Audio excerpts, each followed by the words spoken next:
నేను డాక్టర్ ఏ శ్రీవాత్సవి అండి. నేను ఐఎంఏ మెంబర్ని అనమాట. సో దీనికోసం నేను ధర్నా చేయడానికి వచ్చాను ఇక్కడికి. ఫస్ట్ థింగ్, డాక్టర్స్కి అది కూడా మేమందరం గవర్నమెంట్ హాస్పిటల్ చేసిన వాళ్ళమే. ఏమైనా ప్రాబ్లం అయితే డాక్టర్ అని బ్లేమ్ చేయడానికి రెడీ ఉంటారు, కానీ మళ్ళీ మాకు ప్రాబ్లం అయితే ఏం చేస్తుంది గవర్నమెంట్? మెయిన్గా లేడీస్కి ఇక్కడే కాదు, మేము పని చేసేటప్పుడు కూడా చాలా విధాలుగా ఇబ్బందులు ఎదుర్కొన్నాం అనమాట. కనీసం ఇట్లా అయినందుకు ఆ ప్రిన్సిపల్ని ఏం చేస్తారు? ఆయన మీద ప్రోబ్ తీయాలి, ఏం చేయాలి, అసలు ఎందుకైనా అట్లా అయింది?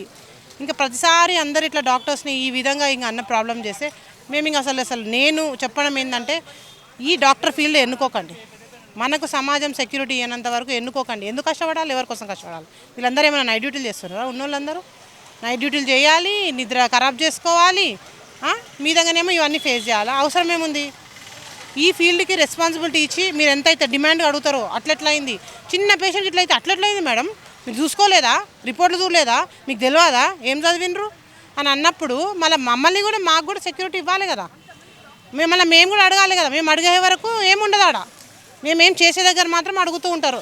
10 కాదు కదా, మీరే కాదు, పేషెంట్ అటెండర్లు, స్టాఫ్ మీద వాళ్ళందరూ మమ్మల్ని ప్రెస్ చేస్తారు, కానీ మా సెక్యూరిటీ కూడా చూడాలి కదా. ఇప్పుడు ఏ ధైర్యంతో ఇప్పుడు నైట్ డ్యూటీ ఉంటుంది, ఏ ధైర్యంతో నువ్వు చేయమంటారు?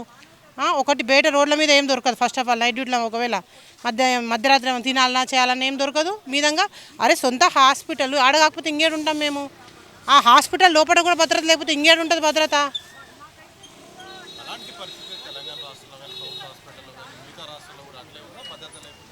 నేను నాయపూల్ హాస్పిటల్లో చేసినాను. నాది యాక్చువల్లీ 15 years ఎక్స్పీరియన్స్ ఉంది. నాయపూల్ హాస్పిటల్లో చేసినప్పుడు కూడా మధ్యరాత్రి 3 గంటలకు మా వాళ్ళకి ఫోన్ చేయాలి నేను. రాస్తే ఇంటికి వెళ్ళి వస్తారు మా వాళ్ళు. వచ్చి డ్యూటీ ఒకరికి ఎట్లుంటుంది షెడ్యూల్, 12 గంటలు 12 గంటలు అయినాక నాకు ఒక 3 hours ఆఫ్ ఉంటుంది. ఆ టైంలో ఓకే నా పిల్లలు ఉంటే ఇంటికి మా వాళ్ళు రావాలి, నన్ను ఇంటికి తీసుకురావాలి, మళ్ళీ నా డ్యూటీ నేను చేయాలి. అరే కొంచెం మీ సైడ్ నుండి కూడా ఇన్ని క్వశ్చన్లు అడిగినప్పుడు, ఒక చిన్న ప్రాబ్లం అయితే అయిపోయి డాక్టర్ని ఇన్ని 100 క్వశ్చన్స్ అడిగినప్పుడు మీ సైడ్ నుండి కూడా, సొసైటీ సైడ్ నుండి కూడా, గవర్నమెంట్ సైడ్ నుండి కూడా డెఫినెట్గా ఉండాలి కదా. ఎందుకు లేదు? మీదొకటి మమతా బెనర్జీ, ఆమెనే సీఎం, ఆమెనే కింగ్ అనుకోండి, క్వీన్ అనుకోండి, అన్నీ ఆమెనే. అట్లాంటి ఆమె ఏంటి ఇంకొకటి జస్టిస్ కావాలని ర్యాలీ చేయడం ఏంటి? ఇంత మరి అంటే ఆమె మాకు తెలివి తక్కువ లేదనుకుంటుందా, ఆమెకు లేదా అనేది ఒకటి క్వశ్చన్ మార్క్ అదనమాట. బేసికలీ పొలిటిక్స్తోని మాకు అవసరం లేదండి. మా సెక్యూరిటీ మాకు ఇవ్వండి. మమ్మల్ని ఎందుకు కాలేదు, ఎట్లా ప్రాబ్లం అయిందని చెప్పేటప్పుడు మీ సైడ్ను కూడా మాకు ప్రాబ్లం కాకుండా చూసుకోండి. రేపు పొద్దున మేము అసలు నేను నా పిల్లల్ని మాత్రం ఫీల్డ్లో దింపాలని అనుకుంటలేను. ఎందుకంటే సెక్యూరిటీ లేని ఫీల్డ్ మనం ఎందుకు చేయాలండి? దాని బదులు వేరే రియల్ ఎస్టేట్ చేసుకోండి, పైసలు రావా? వేరే దాంట్లో పక్కా వస్తాయి పైసలు. అట్లాంటప్పుడు వేరే ఫీల్డ్లోకి వెళ్ళండి. ఈ ఫీల్డ్ ఎందుకు కష్టపడాలి? ఎందుకు చదవాలి? ఎన్ని ఏళ్ళు రాత్రి కష్టం ఎందుకు పడాలి? పొద్దున పూట ఇట్లాంటి తనులు ఎందుకు తినాలి? మెయిన్లీ లేడీస్కి అయితే. లేకపోతే ఊకే night duties in India, no night duties for lady doctors అని చెప్పేసేయండి. రాత్రి ఇంకా ఏమైనా కానివ్వండి, మేమేం చేస్తాం దానికి? డే టైంలో కూడా సెక్యూరిటీ లేదు. ఇప్పుడు పేషెంట్స్ ఎట్లయిపోయినారంటే, ఒక డ్రగ్ ఉంటుంది, నీకు ఇస్తా నాకు ఇస్తా 10 మందికి ఇవ్వచ్చు. 10 మందిలో ఒకరికి అది పని చేయదో లేకపోతే ఏదో ఒకటి అవుతుంది. అయినప్పుడు ఎట్లా గొడవాడు, ఎట్లా వస్తారు మీదికి అసలు? ఇంకా మనం గట్టిగా ఉంటామా? కొంచెం ఏంటంటే, నేను మా నాన్న కరాటే అవి నేర్పించినగా నేను 2 కొట్టినా ఇప్పటివరకు. లేకపోతే మననైనా వాళ్ళు కొడతారు డెఫినెట్గా. బకాగుండే డాక్టర్లు ఏం చేస్తారు? వాళ్ళే తనులు తింటారు. సో మనము బేసికలీ డాక్టర్స్, నేను ఇంకొకటి కోర్స్ కూడా ఏమంటున్నా, కనీసం ఈ 5 yearsలో రోజు 2 గంటలు కరాటే అయినా నేర్పియండి కనీసం డాక్టర్స్కి ఫ్రీగా. మీరు చేయనప్పుడు మాకన్నా శిక్షణ ఇవ్వండి. ఎట్లా ఇవన్నీ ఇస్తారు కదా శిక్షణ.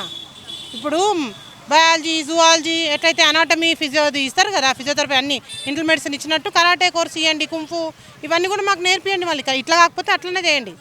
ఏదో విధంగా మాకు హెల్ప్ చేయండి. లేకపోతే మేము ఎట్లా చేస్తాం, ఎట్లా సర్వ్ చేస్తాం? ఇప్పుడు డెలివరీ చేస్తుంటాయి రాత్రి, ఆ డెలివరీ అంటే మాకు చెప్పొస్తుందా? రాత్రి 1కి నొప్పులు వస్తాయి, 2కి వస్తాయి, 4కి వస్తాయి, 5కి వస్తాయి. లేపుతారు, పని చేయాలి, చాలు. ఏమైనా కానీ మేము బాగుండాలి కదా ఫస్ట్ ఆ జేఎన్ఈకే. ఇవన్నిటి గురించి సొసైటీ కూడా డాక్టర్స్ గురించి ఆలోచించాలి. ఇప్పుడు చూడు, అది అమౌంట్ కార్పొరేట్స్ని అడగాలి. అది మీరు ఎందుకు అంత అమౌంట్, ఏం సంగతి? కనీసం అవన్నీ పక్కన పెడితే సెక్యూరిటీ అనేది ఫస్ట్ రీజన్. మేము మీకు సెక్యూరిటీ ఇవ్వాలంటే మీరు కూడా మాకు సెక్యూరిటీ ఇవ్వాలి. మాకు లేని సెక్యూరిటీ మీకు ఎందుకు ఇస్తాం? మీకు ఇవ్వకపోతేనేమో క్వశ్చన్లు అడుగుతారు, మాకు ఇవ్వకపోతే మేము ఎవరిని అడగాలి?